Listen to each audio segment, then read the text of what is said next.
Okay, welcome everybody. We are thrilled to have you, and thank you for spending some of your evening with us. This is the first in a series of 3 webinars on Universal Design for Learning. We were thrilled with the response. Hundreds of you were interested in being on the call, and that's great. You'll have some information about the other 2 webinars in the series later on in the program.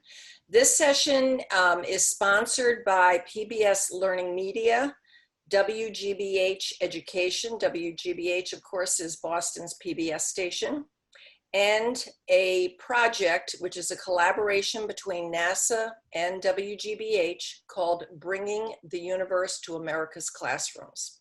So a 3-way sponsorship: PBS LearningMedia, GBH, and Bringing the Universe to America's Classrooms. And you'll find out a little bit about those projects in a minute. We are recording. You also should have received notice of that. The recording link will be sent out to everyone who registered tomorrow. It will also be posted on our social media channels. You are muted and you are not visible. Lucky you. You're not on camera. And we encourage you and invite you to find the chat box, which many of you are already in. Chat with your colleagues or the presenters. And also there's a Q&A box where you can post questions, and we'll try and weave them into the presentation. Both Angelica and Ethan from the WGBH Education team are taking care of those boxes. There will be a survey link that you'll get at the end of this, and also Angelica will be posting it in the chat box. She'll be posting a lot of links for you. And the post survey really helps us do better. Our research team has put it together. It only takes a few minutes. And at the end of the survey, if you would like it, you can download a certificate that acknowledges your participation tonight.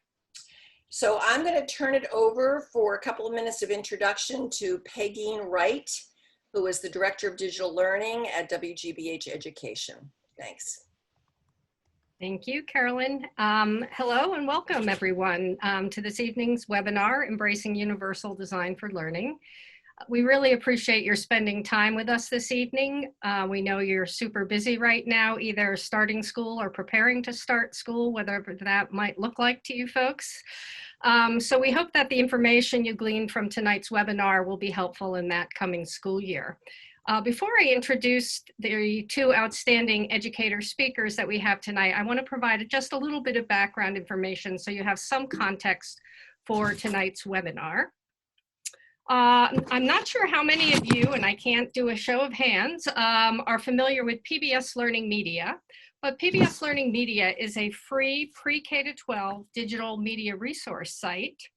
It's hosted by PBS and WGBH in Boston, and the site has tens of thousands of resources across all content areas and across all grade levels pre-K-12. So we hope that you visit the site at some point if you haven't already, and maybe register to use the site.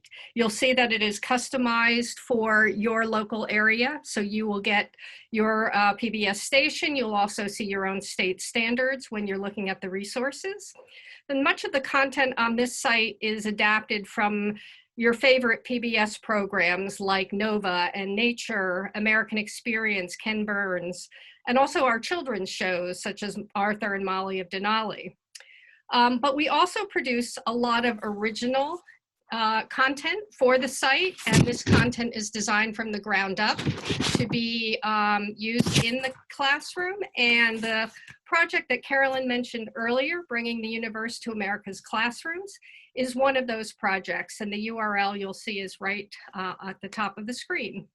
So this is a 5-year collaborative agreement with NASA to produce Earth and space science resources for K-12 teachers and students. And so you see this is the main home screen, and you see that we have grade bands and topic collections within each grade bands. And then you see the resources over to the right that are available for each collection. And those resources target next generation science standards, DCIs, and the science practices. What we're trying to do with the Bringing the Universe collection is help engage students and teachers in innovative uses of digital media. So what our goals are to make the data and the phenomena accessible in new ways, and you'll see images on the screen of some of the examples of how we do this. We want to allow students and to see phenomena from multiple perspectives, to engage in science and engineering practices in new ways, and really to actively engage students with the media so they can observe, they can look for evidence, they can collect, analyze, and interpret data. So that's really what makes our K-12 Earth and Space Science resources different. And of course, we have lots of support materials. So there are background readings for teachers, teaching tips, discussion questions, assignable independent student activities, support for diverse learners, and even classroom activities. So we've got quite a range of resources for you, and I hope that you will check those out. And now on to tonight's guest speakers. So we've had the pleasure of working with Katie Novak for the past few years. She's helped us in reviewing our resources, our Bringing the Universe digital learning resources through the lens of universal design for learning. And she's helping us develop plans to revise and update those resources to eliminate barriers that might prevent some students from learning from those resources. So Katie is the founder and executive director of Novak Educational Consulting. She's an internationally renowned education consultant and also a practicing leader in education at the Groton-Dunstable Regional School District here in Massachusetts. She has 18 years of experience in teaching and administration, a doctorate in curriculum and teaching, and she's published 8 books and designed and presented numerous workshops focusing on the implementation of inclusive practices, UDL, multi-tiered systems of support, and universally designed leadership. Mirko Chardin is with us tonight as well. He's the founding head of school of the Putnam Avenue Upper School in Cambridge, Massachusetts. He's also an education consultant and a keynote speaker. He provides workshops, seminars, and trainings on implicit bias, microaggressions, UDL, restorative practice, identity, courageous conversations about race, and personal narratives. His greatest experience and passion revolves around culturally connected teaching and learning, recruiting and retaining educators of color, restorative practice, and school culture. We're thrilled to have both Katie and Mirko here tonight. Together, they've co-authored the newly released Equity by Design, The Power and Promise of UDL, which I'm sure they'll be speaking about. And I'm very excited to move that presentation now to Katie and Mirko. We're so happy to have you here. Thank you so much for having us. For those of you who got a sneak peek before 7 o'clock, you get to hear one of Mirko's and I's crazy stories of how the universe just like wants us to be connected to the same work and the same people. So again, it's a little bit of a spoiler alert, but it has to do with pigeons and it's pretty awesome.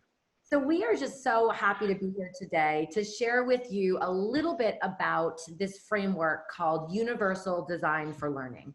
And Universal Design for Learning, a couple of people have already asked the question, is that, what's the relationship between UDL and UBD? And so we'll actually address that quickly. But essentially what we know is that we have to be able to design teaching and learning that meets the needs of every single one of our learners. And we shouldn't have to continually adapt our instruction and react and make decisions about what we believe learners are capable of, because there is a framework out there that allows us to design for everyone. And that framework cannot be disconnected to the critical equity work that we're doing, from all of the work that we're doing to try to make our classrooms really linguistically appropriate, accessible, engaging, culturally sustaining, and anti-racist. And so Mirko and I are going to be talking about this over the course of these 3 series, or 3 sessions in this series. And really the driving question is, how do we design differently so we truly can meet the needs of every single learner? And so to start off, we want to provide you with an analogy that will make this concept of universal design for learning even more accessible. Now, right now I know that we are in the middle of an international pandemic and it's not the best time to have a dinner party, but someday you will have a dinner party again. And I want you to think of planning a dinner party a little bit like planning teaching and learning, whether you're working with your learners remotely or hybrid or in person, whether you're working with pre-K or kindergarten or adult learners, you have the capacity to design something that works for everyone. So Mirko, I want you to think about for a moment that you're going to come to my house for a party, and I have a goal for you. Okay, so Sure. my goal for you is that you are going to have a delicious meal that you absolutely enjoy. Can't wait. Yeah, it's going to be awesome. But here's the thing: I know you well enough that I have taken the liberty of deciding exactly what you're going to eat. Oh no. Oh, no, because believe me, I'm a professional, right? So even though I have a goal, right? All of our next generation science standards, our Common Core standards, I see a lot of people in other countries, whatever you have to be the goals for your work, they're actually very broad. And we take these broad goals and we use what we know and we create a lot of times the same experience for everybody. So Mirko, I'm really excited to tell you, but we're gonna have tuna noodle casserole. Gross. Thought you knew me. I do know you, but like, believe me, I made the pasta myself. Like my feelings are actually kind of being hurt right now because I worked so hard on this.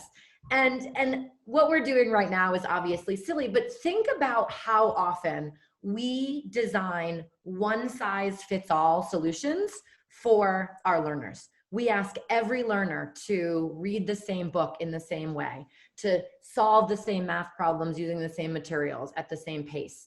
And when we create things that are one size fits all, what we recognize is that it's not going to work for everyone.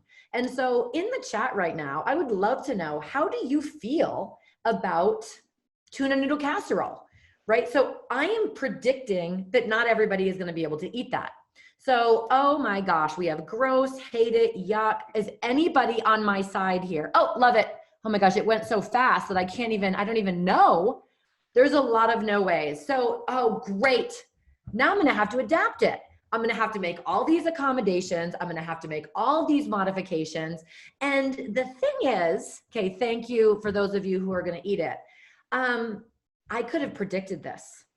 And when I design something that's one size fits all, I'm essentially excluding a number of people based on access and based on engagement. And there is a better way to do this. We cannot make casseroles. We cannot design something only for a mythical average learner. And we also can't be short order cooks and deciding what we feel that learners are capable of and making individual meals for every single learner. What we need to do is to zoom back to look at what are our firm goals. What is it that every learner has to know? And what does every learner have to be able to do? And what ingredients can we provide? What are the options to learn? What are the materials to use? And what are the assessments that we can provide so every learner has equal opportunities to come to the table, look at what's available, think about the goal, and create their own meal. And that's what we're talking about today. We're introducing this concept of moving away from one size fits all teaching and learning, which is very traditional, to universally designing, which means embracing this concept of variability and differences, and then designing with that in mind. So I want to first introduce this concept of variability, and then Mirko is going to take this a little bit deeper to talk about just the variability of student identity and who one-size-fits-all solutions often serve. So let's dive into this concept of variability. In order to truly embrace variability, we have to move away from this concept, this thing that we learned that labels are meaningful for learning. Now, Mirko's going to talk about labels can be a really important part of student identity, but I hear a lot of questions like, what do I do for my students with disabilities? What do I do for my students with ADHD? What do I do for kids who are English language learners? And we have to realize that within each of those identity groups, there is such a wide variability of interests and ability to persist. And so when we're designing, we can't say, what am I going to do specifically for my students who have disabilities? Instead, we have to think wider about, I'm going to have some learners who are really going to struggle to be interested in what I'm teaching, who are really going to struggle with language. And will that sometimes be students with disabilities? Yes. But just because a student has a disability, we don't know what is interesting to that student, how they're able to persist, their background knowledge, their level of vocabulary, is their intersectionality with being a language learner, for example, what does previous schooling look like? And what we also know about variability is that it's contextual. We learned, and we need to unlearn, that we know what's best for kids because we design as though kids are static. And we design to say, oh, I know what's going to be good for this kid, as if that child's not going to change. And I want you to just think about in your own learning how your strengths as a learner change based on the time of day, what you've been dealing with already. So Katie Novak, if I go to a conference about equity in education, I'm all in. I am like so interested, and I can like leave the distractions behind. I can ignore my phone. I'm like ready to learn. And then you put me in an education conference in Japan. And I was in an education conference in Japan, and I really, really struggled with language, okay? And you could put me in that same conference where I do, you know, have a strong language background, and I get a phone call, one of my kids has been hurt, and I need to rush home. Okay, I'm no longer interested. So what you can see is that teaching and learning is really emotional work. It's really cognitive work. And when we embrace variability, we don't make decisions about what kids need based on a specific label. We may think about and predict students will struggle with certain things, and then we provide those supports for everyone. And this is really, really critical for UDL. What is necessary for some students will be provided as tools for them all. And Mirko's going to talk a little bit about how this is different than us planning for students. Like, I'm going to do this for my students with disabilities. I'm going to do this for my students who have significant behaviors, as though they're static. Now, an important part of this as we think about variability is not just taking into consideration ability level, but our students' identities, and taking into consideration that there are different experiences that they have had in life, in school, perhaps even within our classrooms based on their identity. There is a different experience, and we know this in the world of 2020 with all that's been going on, based on a student's racial background, their class, their gender, their ability, their sexual identity, their gender identity, their religion. We also know, when we think about variability, all of our students from certain backgrounds are not the same. Every Black student is not going to have the same experience. Every white student is not. Every student who is gender not conforming is not going to have the same experience. Now, the only way that we can authentically make sense of the experience that our students are having and a sense of what their identities are is by listening to their voice. It's the only way that we allow them to be in the driver's seat, so it's not a circumstance in which school is being done to them, but rather potential for partnership in which school can be done with them and for them, because this is really supposed to be about their learning experiences, because we've all graduated. So this is really about how we center on them. Now, this is where this gets a little bit challenging, because this is not just about making sense of our students' identity. A big chunk of this is self-work. And we have to make sense of what our level of comfortability is as we wrestle with individuals who are different than us. We have to normalize getting into comfortable spaces, having honest conversations with ourselves and colleagues about our level of comfort dealing with students and colleagues who have different backgrounds than us. Now, if we look at the slide that's on the screen, you can see a short spectrum, a range of 1 to 6 on how we perceive, folks who are different than us. And these play out in classrooms all the time. A sense of fear or repulsion of students of a certain identity group or background. I'm a Black boy who grew up in the city of Boston, and I was expelled from 3 schools. I can tell you now, when I was a school-age kid, I encountered a lot of teachers with great intentions but who had a sense of fear or repulsion of me that automatically shut me down in the classroom? No, a sense of pity. No, do we have this sense that our students are resilient and have dealt with things in their lives that are above and beyond what we have? So we think, oh, woe is me. I can't believe that's going on in her household. We can't actively or we can't honestly support or lift up students if we are looking at them with this deficit mindset. And it's important for us to do this self-work of making sure that we can situate where we're at so we can push ourselves into moving into different spaces. The same thing for folks who say that they don't see color. Or they don't see identity, that they're neutral. If you say that, then you're essentially communicating that you don't see our students and you don't see their experiences. You don't see their hopes and dreams when they come into classrooms. We want to get to a place of acceptance, admiration, and ultimately becoming allies. Because if we're not able to do that, and if we make decisions for our students blindly, we often well-intended, make decisions where we put labels on students that result in our students having a marginalized experience due to a deficit view that we have of them that we might not even realize we have if we have not done that self-work, which leads to lower expectations, additional labels, and it's this cycle, this self-fulfilling prophecy that our students cannot escape unless we're able to do some self-work and realize that we have to take into consideration what their identities are as well as ours and ensure that we're not unintentionally putting barriers in the way of their success. And again, this is so important because a lot of people hear about universal design for learning. Two words that are frequently associated with universal design for learning are voice and choice. And so people go, oh, okay, cool, choices, I get it. Kids are doing different things. And what we want to address is how it's not just about doing different things. It's about having different pathways that will lead students to the same high expectation. Because what Mirko just talked about is that when we lower expectations for students, we actually exclude them from the learning experiences that may truly like enlighten and enliven their interest, you know, like liberate them as learners. We have to think about all that. Now, I just want to give you an example of differentiated instruction. This is from a very well-known website, which I am not going to identify. But it talks about like, let's give you some tips for differentiated instruction. And then we're going to talk about how this is so different from universal design.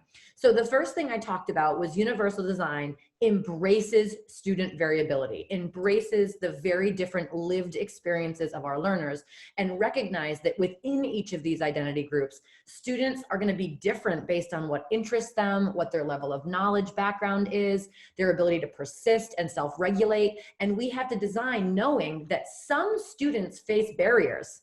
They may not be interested. They may not have strong language backgrounds. They may access or not have difficult access to vocabulary, for example. When we can predict that, we provide the same tools to everyone. And what often happens is that we become what I call a short order cook, right? So we recognize the casserole is not going to work. Right? The casserole couldn't possibly work if I embrace variability. So I'm just going to put students in groups and give them different experiences. This is so navigated by our own bias and our own experiences and what we believe works for us. I only know what I know. And so if I love a tuna noodle and everybody who tries the tuna noodle in my world of dinner parties where I don't invite anyone with dietary variability, you know, I'm like, this is amazing. Like, Mirko, my tuna is amazing. But this example here on the right, students who have moderate writing skills and students who have advanced writing skills, I'm going to separate them. And I'm going to exclude students who I perceive to be moderate writers from the best instruction available. And universal design for learning says I can predict variability. I'm going to have students that really struggle with writing a thesis statement. I'm going to have students that struggle with organization. I'm going to have students that are really going to have a hard time with, you know, sentence structure and conventions. And what I do is I zoom back and I say, what are the options and choices that I can provide? So I can say to learners, I can say to your children and your students, you are all going to learn to write really amazing arguments. You're going to learn about pathos and logos and ethos as really powerful rhetorical strategies. And all of you are going to choose something you're passionate about and you are going to craft an argument. Maybe it's a letter, maybe it's a speech, maybe it's something that's writing. Okay, because again, 4-paragraph persuasive essay is not standards-based language. It's about crafting arguments. And so I'm going to say, you know, if you're struggling, you have the option to work with me in a small group. Here's a graphic organizer you might use. You're welcome to use Dragon Naturally Speaking, for example, for voice to text. Here's some transitions you might want to try. Here's some really reputable spots to find research, right? I'm going to provide every single learner with access to the highest of expectations. And I'm going to say, I honor you to choose, to do, to review. We're going to craft this together. And I need you to tell me what else you need to be supported to reach this very high standards. Now, where does differentiated instruction and UDL kind of find a relationship is I really want to be evidence informed. So when I get that first draft of that argument piece and I scan at it and I say, these 5 students really struggled with organization, I'm going to pull those 5 students for differentiated instruction. And I'm going to say, I love what you're doing here. I want to give you some tips and ideas about ways that you can get this more organized, because I found that I was having a hard time following along. Here's some tools you might use. Like, let's work on this together, right? That is a very different type of education than a one-size-fits-all or one that is differentiated instruction. And one of the things that we say all the time is what is necessary for some is good for all. Now, this is just a quick picture of an ad on Target. And this is a lamp that I like.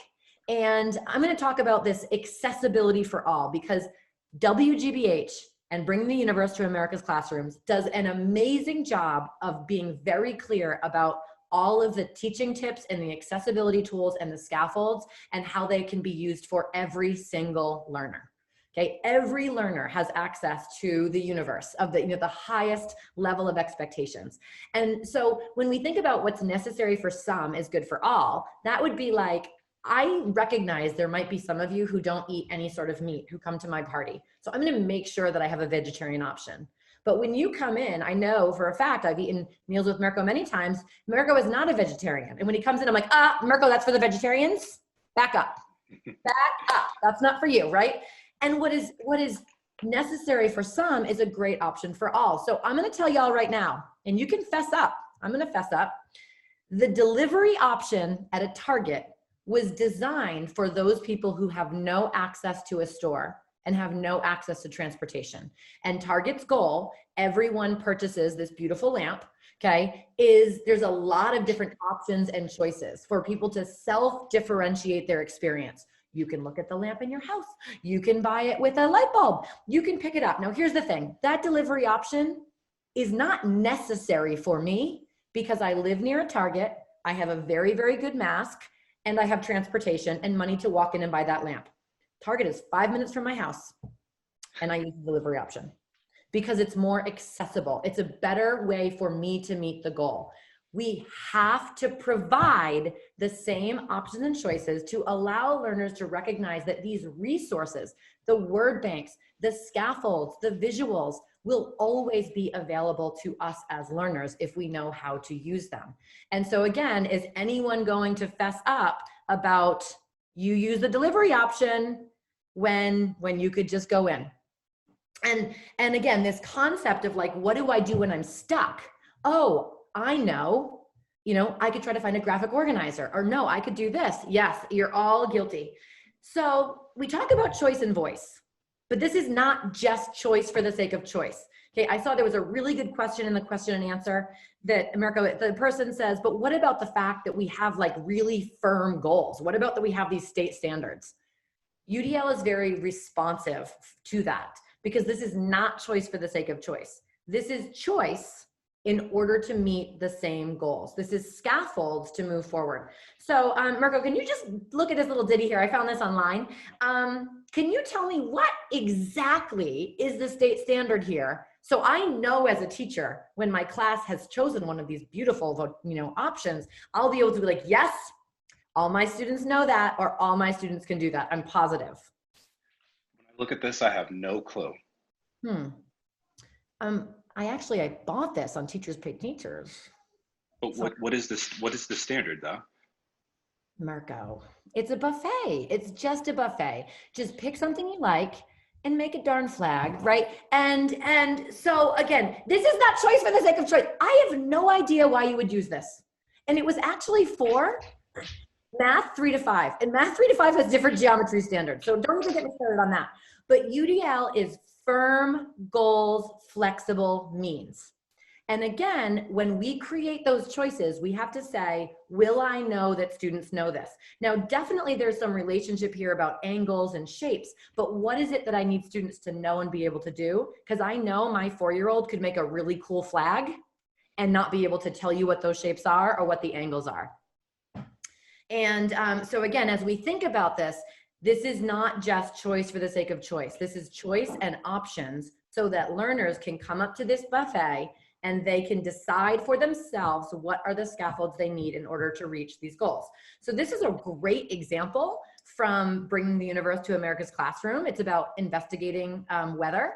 And what you'll notice here is students get to decide, do I want it in English or Spanish? Okay, they get to choose if they want to look up a word and see a visual. They can have it read to them, okay? They can look at visuals. They can take notes. They can go forward. They can go back. It saves their work. The teacher doesn't decide who gets these scaffolds. The scaffolds are made available because what is necessary for some is really good for all. And that's what we want to think about is high expectations means firm goals. I believe everyone can know at really high levels and flexible means. So Mirko. Absolutely. We have to move away from this weird commitment to the curriculum and one-size-fits-all lessons because it's not working. It hasn't worked. It's failing our students. And again, if our commitment to education is about our students, it's about their lives and their experiences, then we have to do something different and we have to do something that's better. As I shared a little bit earlier, it's my experience when I was a student in school. I was someone who was disengaged. It was very easy for me to completely say, these teachers don't care, they don't believe in trying to connect with me or students like me because I could see by the work that was placed in front of me that they weren't taking into consideration my voice, they weren't taking into consideration my strengths or weaknesses, and they weren't being clear about what it was that we were trying to accomplish. Or there were circumstances in which I got that remedial work and I received it as the teacher thinks that I'm dumb. They don't think that I have the capacity to do the work that the kid who's sitting next to me is doing. So I'm not doing anything. I am not going to prove to you that I can jump through the hoop that you set for me because you have this low bar. We can move away from that if we lift up student voice and if we are able to proactively make sense of what those barriers are so we can pull them out and ensure that our well-intentioned decision-making is not what's leading to our students disengaging and is not what's leading to our students not feeling safe, welcomed, or cared for within our classes. That's why this work is so important, and it's authentically about being proactive. There is no way that you can do this work and be passive or be reactionary or be static. We have to engage with our students in authentic ways. We have to, fear factor, we have to give up some power and control in the classroom to hear from them what they need. And we have to have the willingness to know that if our students make choices that we think are not going to lead to the best outcomes, that the learning experience then is processing with them through feedback, what their decision led to. And this truly centers them and makes the experience all about them. And Mirko, there was a couple of really good comments. Somebody said, does that mean we can't use choice boards? And no, not at all. It's not choice for the sake of choice.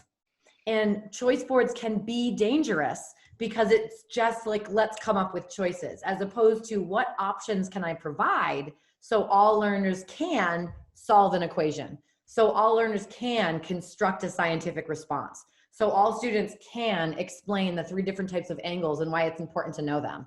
Okay, so it's not in any way, shape, or form that choice boards aren't a valuable tool. It's that it can lead you just to go, I have to fill 9 boxes. I made a ton of choice boards back in the day that weren't all leading to kind of those firm goals. And again, when we have these really firm goals and we say, what would prevent any student from reaching those goals? how do we provide options and choices to support them?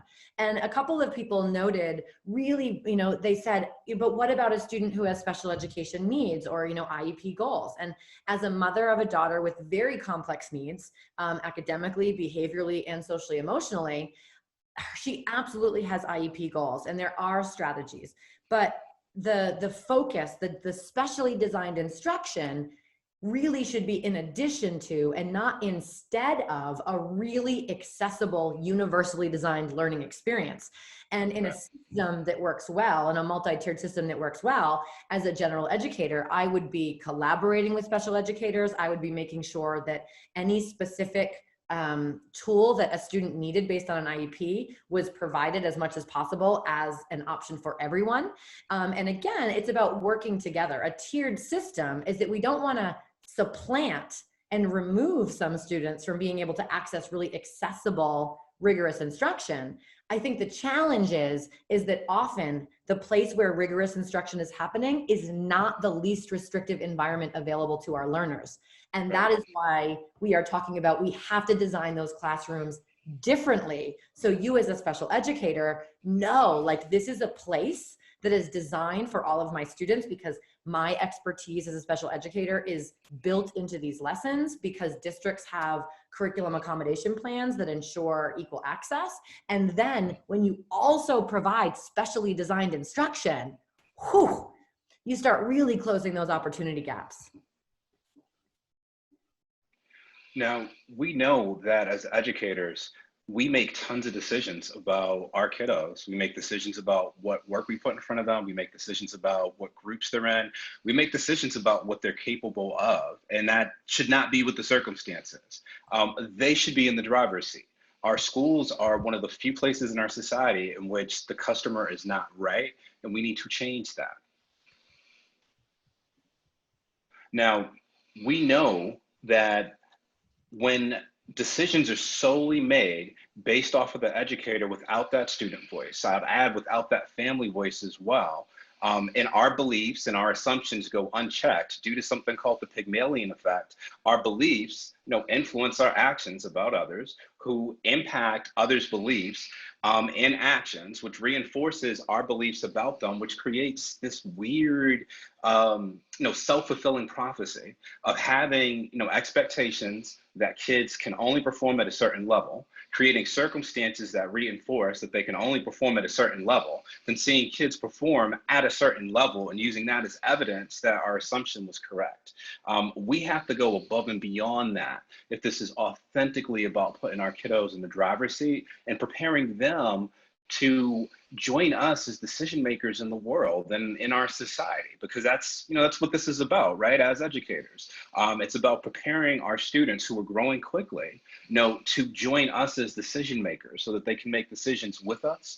And, one day they'll be making decisions for us. So we want to ensure that our expectations are not ones that are the biggest barriers that get in the way of them having positive experiences within our classrooms or on their educational journey. So what I love is there was just this really great question about what about kids who struggle making choices, right? We can predict, right? That's the great thing about like being, an educator. We know what variability we're going to get. And it's just sometimes we end up with curriculum or practices or expectations that we do things in one way. And because we recognize that's not going to work, we end up in this trap where we're trying to differentiate a lot. And it feels like you're drowning. Like at my dinner party, if I'm like, oh, great, how many of you are here? 700. I'm just going to make 700 different meals, no problem. Like, Mirko knows I would try, but it would be a disaster. And instead I can be so proactive and say, I know that people are going to need different things. So I just want to show you the types of planning that is done. And ideally you're in a district where this planning can be done that promotes like collegiality and that you have time in evidence-based meetings and planning to discuss together, like what are these barriers. So somebody asked about understanding by design, and it's really starting with the goal, starting with the essential questions, and being able to say to every learner, when I am done with this lesson, when you are done learning, all of you will be able to communicate scientific ideas about stars which have a life cycle, produce elements. And that's what all of you are going to know. And I'm going to work together with your teachers, and we're going to make this really meaningful experience. Now, let's say we're doing this remotely, okay? Because I want to talk about kind of the design. And then we're going to get to how do we support students in making choices when we can predict that some of them are not going to be interested in making choices, or that some of them are going to struggle to make choices. That's a part of the beauty of variability. And so when we look at this, I say, okay, so first of all, and this is not backwards. So if it was UBD, you would start with the assessments first. So I'm going to spoiler alert and jump to the assessments. If you were understanding, if you were designing this backwards, you would say, I need my students to communicate ideas about how stars produce elements. What is acceptable evidence based on that standard? That's UBD phrase. What is the acceptable evidence? So I would know that my students could communicate scientific ideas. If they wrote a paper, they could just write an informative piece and answer questions about how stars produce elements. They could also make something cool, like more technology-based, like a Canva, you know, where they use a template and they kind of pretty it up and they can do their own graphic design things. Let's say that you have learners who don't have access to internet, for example. It might be, there's like an actual science notebook, videos, podcasts, because there's two types of standards. There's standards that are really content standards, and there's standards that are very method-based. So graphing, solving, writing, right? And so I say any of these would really work. What materials would they need to be able to do that? I want to make sure that I have a vocabulary list with some really rich visuals that talk about the different stages of the life cycle. You know, these are vocab words that you might want to integrate. This is a graphic organizer that's going to help you organize it, regardless of how you do a video or writing. You might want to use this. This is a rubric for how it's going to be assessed. You know, what's really cool is I want to kind of bring the universe to students and be like, look at this. This is a really cool lesson that you could kind of do, you know, on a date, about looking for constellations, or here's an app. And then it's, how am I going to get them to learn it? And, you know, if they have access to technology, they attend my Zoom, or maybe they come to the recording. Maybe I send my recording to a cable access station for those students who don't have really dependable internet. Maybe I text it via Remind for students who might not have a device, can watch it on their phone. But then also, students could have textbooks, you know, we can do videos, right? So I'm thinking about, again, it's not, I need choices for the sake of choices. It's what is acceptable evidence? How could students learn this? And you know, as we kind of zoom back, these are the design considerations that we start to think about. So now let's get to, so we've given students choices. Maybe it's on a standards-based choice board. Maybe it's, you know, an interactive lesson like I showed you from WGBH. Maybe it's an assessment, right? And we basically are going to go through this cycle. This is from a great, great colleague. His name is Mike Anderson. He wrote the book, Learn to Choose, Choose to Learn. And he says, like, first thing we have to do is we have to make the goal really clear. And so we can't say this enough.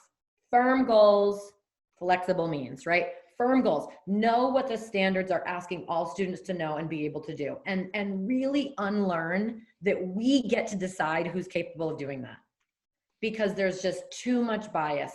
We don't know what kids are capable of. As a mom with a daughter with really complex needs, you don't know what she is capable of. I don't know what she is capable of. We have to design knowing that she can and will, with the right support, be successful.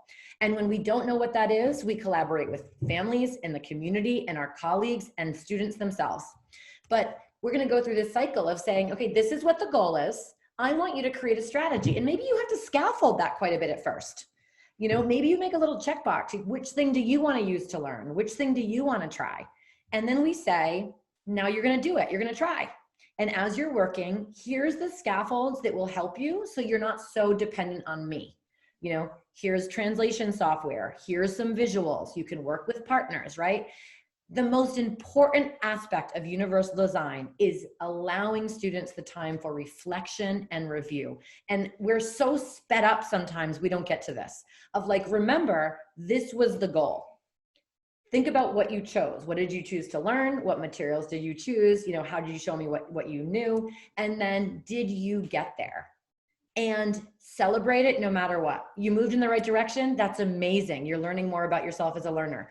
You did not move in the right direction at all. That's amazing. You know a strategy that's probably not the best strategy for you. That's beautiful. Like, give me 5 and let's try something else, baby, because this is work that students need to do, but also we need to go through this cycle ourselves. We have to say our goal is to meet the needs of every learner, not most learner, not some learner, every learner. And to do that, we have to think about, okay, so there's some supports, right? We have our curriculum, you have WGBH, you have webinars like this, there's books to read, okay? I'm gonna try it, but then you have to review. Did this improve the outcome? So Mirko, you wanna talk a little bit about how you always talk about the work of Beverly Daniel Tatum, who talks about this work is not about intent. Work is not about what we're trying to do. Absolutely. The work is about impact. Impact and not our intentions, and particularly about the impact in and through the lives of our students. It's not about us patting ourselves on the back and saying that we've attended the best PD, we've read the best books, we have the best ideas. I'm not an 8th grader anymore. I graduated a long time ago. It is authentically about me making sense of the world of my 8th grade students and providing supports for them and helping them get a sense of what's relevant. And I only can do that by hearing their voice. That can be a really scary thing for educators. I don't know what's going to come out of their mouths. Maybe they share something that I don't have any information on and it makes more work for me. I need to dig in and do some more planning. If we can't get to that level of authenticity, our kids are not going to buy it. They're going to say things that in some schools get them sent to the principal's office. You're whack, you're lame, you're fake, you don't care. The truth of the matter is, despite intent, if we can't hear their voices and connect in the right way, they're telling the truth. And if they do wind up in circumstances in which there's a consequence or there's a disciplinary circumstance, it's not because they did something wrong. They hurt our feelings. We need to be reflective enough to look well past that if we are really centering on having high expectations for our kids and working with them so we can teach them how to learn, think, and reflect and get there. And again, I believe this based on personal experience because I was a kid who was not engaged in school until I was able to encounter school where there were educators who did this work and helped me get that it was all about me learning about the world outside of school and finding my place in it. But that only happened when folks listened to voice, understood that if I said the impact of their work was negative, that they had to back off, and provided me with choices and options. Sometimes they were options that were not the best. And I had some interesting conversations I reflect with my teachers on, that wasn't the best decision. But teaching me to learn in that way helped me get in the driver's seat. And it made me not dependent on my teachers to think for me. And that is what Universal Design for Learning is all about. And that also connects so much to Zaretta Hammond's work on culturally responsive teaching in the brain. Amazing, amazing piece of work, but talks about the importance of having high expectations for all learners and just knowing that everybody can move there. And a bunch of people said, but what about, what happens if students make a choice that's not successful and they don't get a great grade? And again, a universally designed system would say, if it's a barrier, if grades become a barrier for trying new things, then you create more universally designed procedures, like you can revise it. Or if you show me in that you knew it in another way during like an intervention block or in an extra help session, you can get back all that credit. It's what's preventing learning at high level, what's preventing risk taking. And we have to support students to basically say, listen, all of us make a million choices every day. And we do it based on 3 things. Our interests, what we want, our needs, what we feel like we need, and then logistically, what do I have money for? What do I have time for? What do I have the bandwidth for? So if I were to go to a restaurant and I was like, oh, I love having choices. I want a brownie sundae and I want 2 grape sodas. And okay, that's what I'm interested. That's a terrible choice if I'm like getting up tomorrow morning to run. So I say, oh, I really want that, but I need something that's like more protein heavy. And so like what I'm going to do is, I would really like the steak and I only have $20. Okay. I would love a brownie. How about I split a brownie with my husband and that way I can still have that. But what I really need to do is get pasta right? Interest, needs, logistics. We basically say to students, you can make these choices. And I know you can. I don't have a doubt that you can. And if you think that all my choices are lame, I embrace that completely. Help me out and think about another choice that is not super lame. And again, the apathy is really a really great way to get you to back off. And what we just have to say is, It's not going to work. I know that you can choose. You know, I can modify, I can cross one out for you right now and make it easier. But in all of my years of teaching, I was a full-time teacher for 13 years. I never had a kid. Now, I'm not saying the first time. I never had a kid that wasn't making some choices for themselves after doing this for a while. Because you might have to run around this neighborhood 50 times to say, like, I know that you can do it. Come on, you're just messing with me now. Like, nope, it's not happening. And that's the magic of like creating a framework that says, somebody asked a question like, what about if kids have to perform in a standardized way on a test? Okay, then ask yourself, what are the barriers that are preventing students from being able to do well? Since many of these standardized tests are actually focused on standards, you're going to find yourself backing up a little bit to say, okay, the reason that students aren't doing well on the standardized test is because they don't know this or they don't know how to do this. So how do I design it with scaffolds and supports and options for them to be more reflective about their own learning?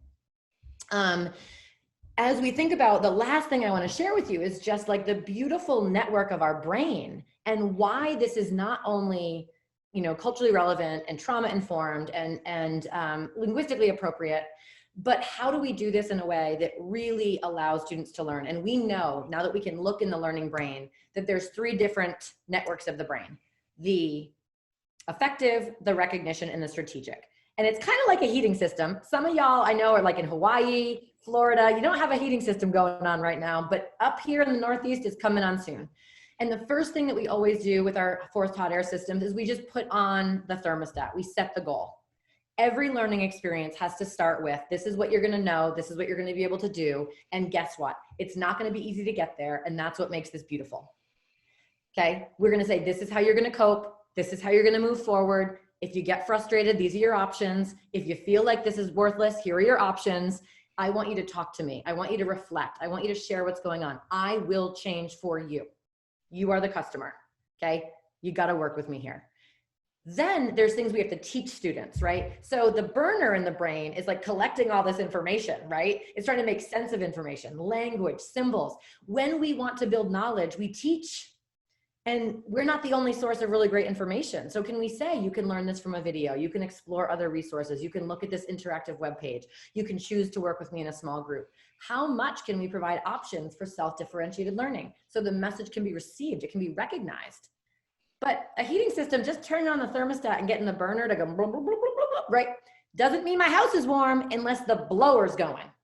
The strategic network needs to do something. It needs to put information out. And that's the acceptable evidence. That's the assessment piece. So how am I going to know that the goal was met? Choice boards, yes, if they're all aligned to the goal. Interactive web pages, yes, if they're all aligned to the goal. We have to be critical consumers of curriculum. You do not work for curriculum. You work for kids, and curriculum works for you. And so as you back up and you say, if I embrace this variability, what additional options do I need, given this really lovely curriculum, to make sure that I am not excluding students? Because the kids who we often exclude, we can predict based on the color of their skin and the zip code, and that's an inequitable system. So these are just tools. We're going to dive into these so much more in the next website. But the UDL guidelines are the types of strategies that we can try in order to activate that part of the brain. And just think of this as a scaffold, as a tool, as something you can look at to say, where can I start providing those options? Because when we don't, it says a lot about our expectations for students. And if our goal is to help them learn, if you look on the bottom, and become purposeful and resourceful and strategic, regardless of variability, regardless of identity, we have to do things differently. So Mirko, can you talk just really quickly about how this work is so interconnected? I've seen questions about anti-racism. I've seen questions about culturally sustaining pedagogy. We're going to get into those much more deeply in webinar 3, but just like what we believe about kids comes through in the design of what we provide them as options. And when I say you don't get the options, I'm saying I don't think you can do it. Absolutely. We have to communicate to our students through our decision making that we believe in them. We're the original reality TV show. They watch us, they know what your facial expressions mean, they know what your eye rolls mean, they know what your body language is communicating, even if it's over Zoom. And we have to proceed in manners that allow them to make sense of the fact that we really care. If not, they shut down. They will not believe us. They will not trust us. They will not do this work with us. We have to do our work differently. And we have to do our work differently by entering into spaces of vulnerability. We'll talk more about vulnerability when we get to session 3. But we need to get into those spaces so we can have authentic human-to-human exchanges of information, because that's what teaching and learning is all about, right? Our kiddos are just humans who are at the beginning of their journeys. And we need to be able to connect with them and show them that we care in ways that, reflect that they are valuable, that we believe in them, that they are worth it, and that we truly know that they are capable of great things. So this is the beginning of a journey, and this is a long one, and it's one that's so worth it, because again, we became educators to teach all kids. And right now, as much as we intend to do that, our impact is not that we're meeting the needs of all kids. But we can begin to address and close those opportunity gaps by moving away from these casseroles, to bring this full circle, by moving away from our belief that we know what's best for kids by making them individual meals, and instead to zoom back as master chefs and say, we are going to teach you how to cook so you can take care of yourself and eat delicious food that is like culturally relevant and accessible forever. So Mirko, do you just want to tell people about the next steps real quick, and then we're going to hand it back to our colleagues at WGBH. Absolutely. Before that, though, as you were speaking, something just resonated in my head. And it's we have to be able to communicate to our kids that being a master teacher doesn't mean that you know everything. And that they might know a lot more about who they are than we do if we listen to them. And if we're authentically going to bring out that potential, we have to listen to them, because we don't know what they don't tell us. Now, as we move forward, we'll be exploring resources and the Bringing the Universe to America's Classroom project. Links will pop up in the chat. We want you to post your takeaways on social media. Use the hashtag #EquityByDesign. Please follow us on Twitter. You can see the WGH tags, my tag, Katie's tag in the chat box. View your lessons through a UDL lens, and know that this is about starting where you're at. If this is all new to you, that's okay. Everybody has a beginning. Where you start is not where you end. It's better that you make some differences and that you remove some barriers and begin the process of learning how that works for you, so that you can relieve some pain and distress that kids might be feeling in your classroom. Please text or call a colleague and share about what you've learned. And please be ready to join us for a second webinar. As Katie said, this is a journey. And we are going to keep on going deeper and deeper, and hopefully we'll be able to push you so that we can all grow, learn together, and do some great stuff for the kids that we care about. Now, what I would love to ask you before we hand it back over to Carolyn is that you just share one word for how you're feeling right now about the power and the promise of providing students with options and choices through the principles of UDL. And Carolyn, it's back to you. Thank you so much, and so inspirational. I'm going to share my screen and go through a couple of just final slides while people put down their one-word reactions. Thank you, Katie and Mirko. I'm just, I'm envious of all the attendees who are in the classroom. I want to do that work and go back to the classroom myself. Thank you. All right, we are at the end of this session, and here are the titles and the dates of the next 2 in this series. September 15th is the next one, a Tuesday evening, and there's the registration link that Angelica will also put in the chat box. Equity by Design is the 3rd one on October 8th, registration link to follow. Just by virtue of being here tonight, we certainly ask that you register, if free of course, on PBS LearningMedia. That will put you into our mailing list and make sure you get notices of everything. And then also by registering tonight, we'll make sure you're on the mailing list. So we know that many of you are teaching different things. This of course, is not limited to science teachers, although number 2 is going to have a more of an impact for science teachers. This one was more general. And so we have upcoming a webinar on September 10th about the history of the suffragist movement, and particularly the impact of African-American women in that movement. Marcia Chatelain, Dr. Marcia Chatelain is the main speaker. We are very excited about this. September 10th, 7 p.m. Registration link coming soon. We're also doing a webinar in November around the diabetes epidemic, and in particular how it disproportionately affects minority populations. There are resources already up on PBS LearningMedia drawn from this broadcast. Webinar coming in November, which is National Diabetes Month. The Molecule That Made Us, another broadcast on public television. Resources are up now on PBS LearningMedia, and webinar for that November 17th. So just 3 of the things that are coming up this fall. Many more are in the planning stage, is particularly around distance learning best practices. Just a reminder that the sponsors for this evening were PBS LearningMedia, a free website, thousands of resources aligned to standards, K-12 across the curriculum. And it was also brought to you by Bringing the Universe to America's Classrooms, which is a collection, a collaboration with NASA, and a collection of resources on PBS LearningMedia. Everything is free, forever free. Here is the link to the survey. Angelica, I know, has put this in the chat. Once you complete very brief survey, you can download a certificate that acknowledges you were here tonight. And I believe that the settings are such that when you close out of this window, the survey might magically pop up in another browser window. We'll see if that works, but that's what they tell me could happen. Otherwise, there's the link.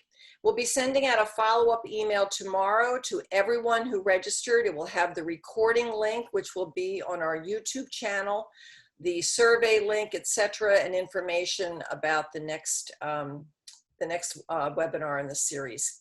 So thank you again to Katie and Mirko, WGBHers, Pegeen, Wright, who spoke at the beginning, Ethan, and Angelica, who kept us going in the chat and the Q&A. I'm Carolyn Jacobs. You are welcome to email me with any questions or comments you have. My whole job is around working with teachers, and I love hearing from you. So thank you very, very much. We'll keep the chat open for another couple of minutes. We do get a transcript, and we'll look carefully at that and have some of the questions inform what we do in the future. And I wish you all a lovely evening, and I hope that the school year starts off with a bang for everybody. Thank you.